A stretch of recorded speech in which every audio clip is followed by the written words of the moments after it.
الحمد لله رب العالمين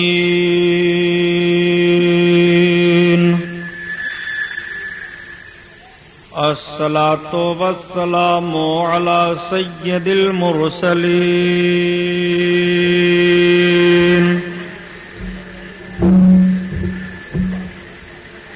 وعلى آله الطاهرين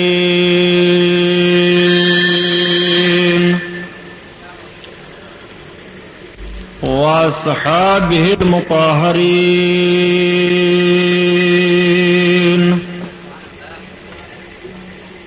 وابنه الغوث العظم الجيلاني محي الدين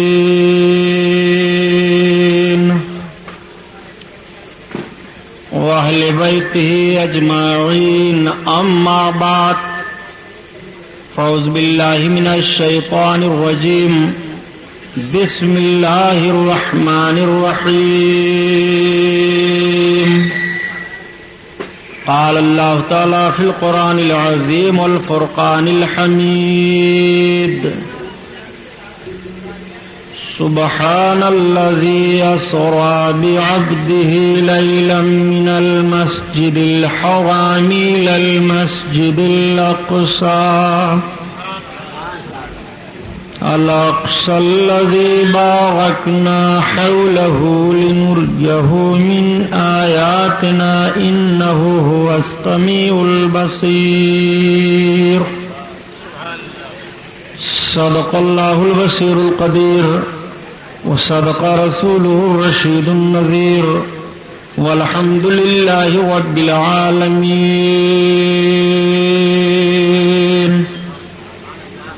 لائق صد احترام علماء اہل سنت، قابل قدر سامعین حضرات، آئیے ہم اور آپ سب سے پہلے اپنے اور ساری کائنات کے مرکز عقیدت حضور رحمت للعالمین، شفیع المذنبین، رسول گرامی وقار، محبوب پروردگار، دونوں عالم کے مالک و مختار حضور محمد الرسول اللہ صلی اللہ تعالی علیہ وسلم کے دربار پرانوار میں درود شریف کا نذرانہ پیش فرمائیں. پڑھیے بلند آواز سے، اور آواز پیش کرو، کیا دماغ خراب کر دیا.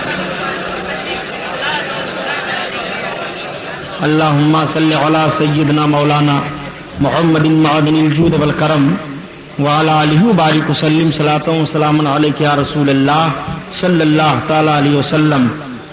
حضرات، رب تعالیٰ نے قرآن عظیم میں ارشاد فرمایا، سبحان الذی اسری بعبدہ لیلا من المسجد الحرام الی المسجد الاقصی. یہ 15ویں پارے کی آیت کریمہ ہے. اللہ رب العزت نے اپنے حبیب علیہ الصلوۃ والتسلیم کو اپنے قرب میں بلایا، جس کو ہم اور آپ معراج کہتے ہیں. نبی کونین صلی اللہ تعالی علیہ وسلم کی معراج مکہ شریف سے ہوئی ہے، حضرت ام ہانی کے گھر سے. آقا صلی اللہ تعالی علیہ وسلم ام ہانی کے گھر آرام فرما رہے ہیں. رات کا پچھلا پہر ہے. حضرت جبریل علیہ الصلوۃ والتسلیم 70,000 فرشتوں کو یا 50,000 فرشتوں کو لے کر کے حاضر ہوئے. مختلف روایتیں ہیں حضرت ام ہانی کے گھر میں یہ کیسے آئے. حضرت فاطمہ فرماتی ہیں کہ میں نے دیکھا کہ دروازہ کو کچھ لوگ گھیرے کھڑے ہیں، لیکن ایک دوسری روایت ہے کہ حضرت جبریل علیہ الصلوۃ تشریف لائے تو دروازہ بند تھا. اللہ کے حبیب صلی اللہ علیہ وسلم کی بارگاہ میں حضرت ام ہانی کی چھت کو پھاڑ کر کے یہ حاضر ہوئے. سرکار آرام فرما رہے ہیں. حضرت جبریل نے اپنی کافوری پیشانی کو سرکار کے تلووں پر ملنا شروع کیا. حدیث شریف کے الفاظ ہیں فقبل قدمیہ، آپ کے دونوں قدموں کو حضرت جبریل چومنے لگے. آقا کریم صلی اللہ علیہ وسلم نے آنکھیں وا فرمائی. حضرت جبریل نے سلام عرض کیا. آقا فرماتے ہیں جبریل عرض کرتے ہیں یا رسول اللہ رب کا پیغام لے کر کے حاضر ہوا ہوں، آج رب تعالیٰ نے اپنے قرب میں آپ کو بلایا ہے۔ آقا کریم صلی اللہ علیہ وسلم تیار ہوئے، زمزم شریف سے سرکار کو غسل دیا گیا۔ حضرت جبریل جو جوڑا لے کر آئے تھے سرکار نے اس کو زیتن فرمایا۔ آقا کریم صلی اللہ تعالی علیہ وسلم معراج کا دولہا بنے۔ سرکار دو عالم صلی اللہ تعالی علیہ وسلم کے سامنے براق سواری لایا گیا۔ اللہ کے حبیب صلی اللہ علیہ وسلم جب سوار ہونے لگے تو براق شوخی کرنے لگا۔ حضرت جبریل نے براق سے کہا براق سمجھتا ہے یہ کون ہے؟ یہ امام الانبیاء ہیں، سید المرسلین ہیں، شفیع المذنبین ہیں۔ براق نے عرض کیا اے سید الملائکہ میں کسی اور بنیاد پر شوخی نہیں کر رہا ہوں بلکہ میری ایک خواہش ہے کہ آج جیسے سرکار مجھ پر سواری ہونے کا شرف بخش رہے ہیں ایسے جب قیامت کے دن آقا میدان محشر سے جنت کی طرف تشریف لے چلیں تو مجھی کو سواری ہونے کا شرف بخشیں۔ آقا نے عرض کیا یا رسول اللہ سن رہے ہیں آپ براق کیا کہہ رہا ہے؟ آقا نے فرمایا ہاں جبریل اس سے کہہ دو میں نے اس کی آرزو پوری کر دی۔ اب میرے سرکار براق پر سوار ہوئے اور سوار ہو کر کے حضرت جبریل علیہ الصلوۃ والتسلیم سرکار کو لے کر کے خانہ کعبہ میں آئے۔ میرے آقا صلی اللہ تعالی علیہ وسلم خانہ کعبہ میں پہنچے، وہاں سے پھر آگے بڑھے۔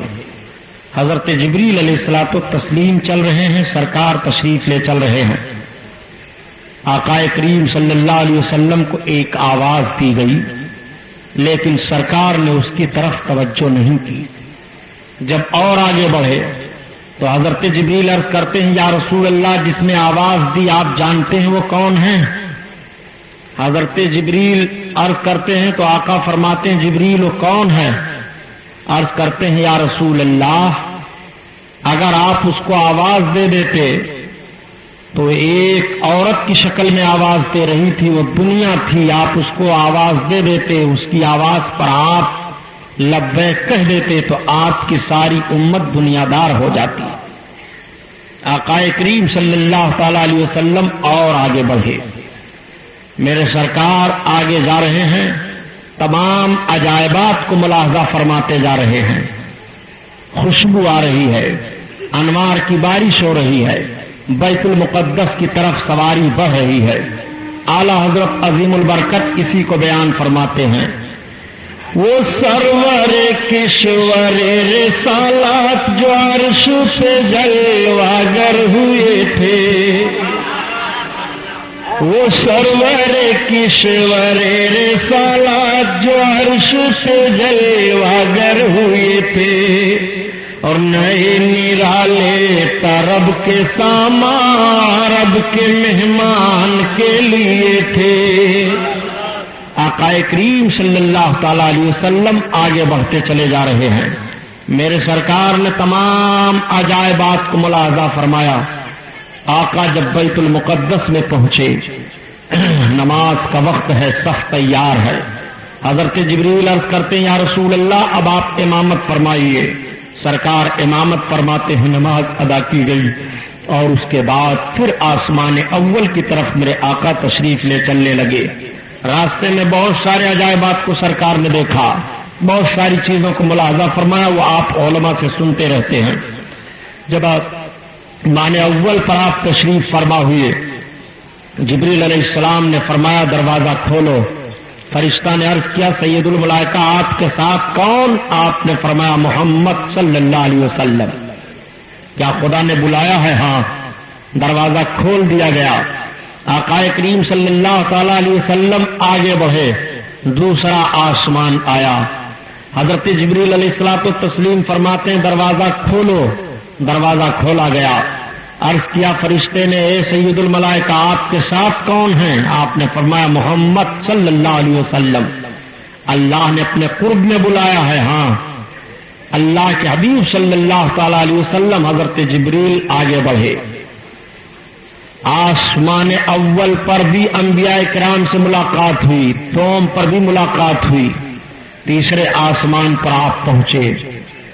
حضرت موسیٰ علیہ الصلوۃ والتسلیم کی ملاقات بتائی جاتی ہے، حضرت ادریس کی، حضرت عیسیٰ کی، حضرت ابراہیم خلیل اللہ کی۔ مختلف آسمانوں پر ان انبیاء کرام سے ملاقاتیں ہوتی ہیں۔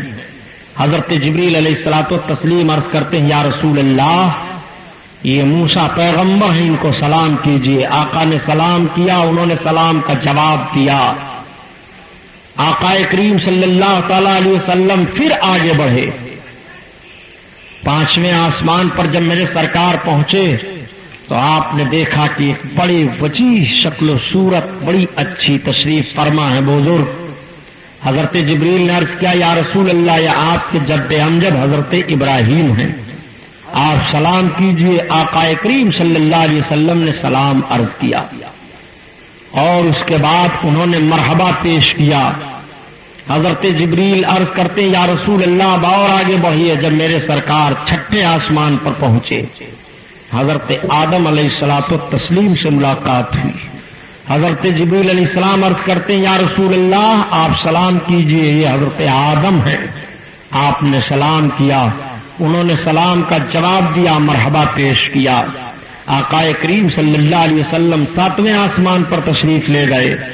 میرے سرکار جب ساتویں آسمان سے حضرت جبریل علیہ الصلوۃ والتسلیم کا مقام سدرہ پڑا۔ سدرہ کسے کہتے ہیں تو علماء تشریف فرماتے ہیں کہ ایک درخت کا نام ہے جس کے پتے ہاتھی کے کان کے برابر ہیں، جو درخت بیر کے درخت کی مثل ہے۔ آقا کریم صلی اللہ تعالی علیہ وسلم جب وہاں تشریف فرما ہوئے تو حضرت جبریل ٹھہر گئے۔ آقا نے ارشاد فرمایا جبریل چلتے کیوں نہیں؟ عرض کرتے ہیں یا رسول اللہ، اب یہاں سے آگے میں نہیں جاؤں گا۔ حضرت شیخ سعدی رحمۃ اللہ تعالی علیہ فرماتے ہیں کہ آقا کریم نے گویا اس طرح سے ارشاد فرمایا چودر دوستی مخلصم یافتی انانم ز صحبت چرا تافتی۔ اے جبریل، جب تم مجھ کو دوستی میں مخلص پائے ہو تو میرا ساتھ چلنے سے کیوں چھوڑ دیا؟ عرض کرتے ہیں یا رسول اللہ، اگر یکسر موئے برتر پرم فروغ تجلا بسوزت پرم۔ یا رسول اللہ، اگر بال برابر بھی میں آگے بڑھا تو تجلی کے فروغ سے میرے بالوں پر جل جائیں گے۔ آقا کریم صلی اللہ تعالی علیہ وسلم اب آگے بڑھے، میرے سرکار عرش اعظم پر تشریف لے گئے۔ آقا کریم صلی اللہ علیہ وسلم عرش پر تشریف لے گئے۔ عرش تک جانا احادیث کریمہ سے ثبوت مل رہا ہے، اور عرش سے آگے جانا آقا کریم صلی اللہ علیہ وسلم کی اور حدیثیں ہیں۔ اور میرے سرکار مکہ سے بیت المقدس تک گئے، قرآن کی آیت کریمہ صریحاً ہے سبحان الذی اسری بعبدہ لیلا من المسجد الحرام الی المسجد الاقصی۔ پاک ہے وہ ذات جو اپنے بندے کو رات کے تھوڑے حصے میں لے گئی مسجد حرام سے مسجد اقصی تک۔ اللہ اکبر۔ اور اس کے بعد آقا کریم صلی اللہ علیہ وسلم کے سفر کو ملاحظہ فرمائیے۔ عرش تک تو آقا کریم کا جانا آپ کی سمجھ میں آ رہا ہے۔ علماء فرماتے ہیں کہ معراج میں میرے سرکار کی 3 صورتیں ہیں، ایک تو صورت بشری ہے، اور ایک صورت ملکی ہے، اور ایک صورت حقی ہے۔ آقا کریم صلی اللہ تعالی علیہ وسلم آسمانوں، آقا کریم صلی اللہ تعالی علیہ وسلم مکہ سے لے کر کے اقصی تک تشریف لے گئے، یہ صورت بشری ہے۔ اور جب آسمان اول سے عرش اعظم تک تشریف لے گئے تو یہ صورت ملکی ہے۔ اور میرے سرکار جب عرش اعظم سے لامکاں کی طرف گئے تو صورت حقی ہے کہ جس کو عقل انسانی سمجھنے سے قاصر ہے۔ عرش تک تو آپ جا سکتے ہیں، عرش تک تو آپ کی رسائی سمجھ میں آ گئی یا رسول اللہ، مگر اب عرش سے آگے آپ بڑھ رہے ہیں، یہ عرش نے سوال کیا تھا۔ آقا کریم صلی اللہ تعالی علیہ وسلم جب عرش سے آگے بڑھنے لگے تو عرش کو بھی تعجب ہوا، عرش کو بھی حیرانی ہو گئی۔ اعلی حضرت عظیم البرکت اسی کو بیان فرماتے ہیں کہ عرش کی عقل دنگ ہے، چرخ میں آسمان ہے۔ عرش بھی دنگ رہ جاتا ہے،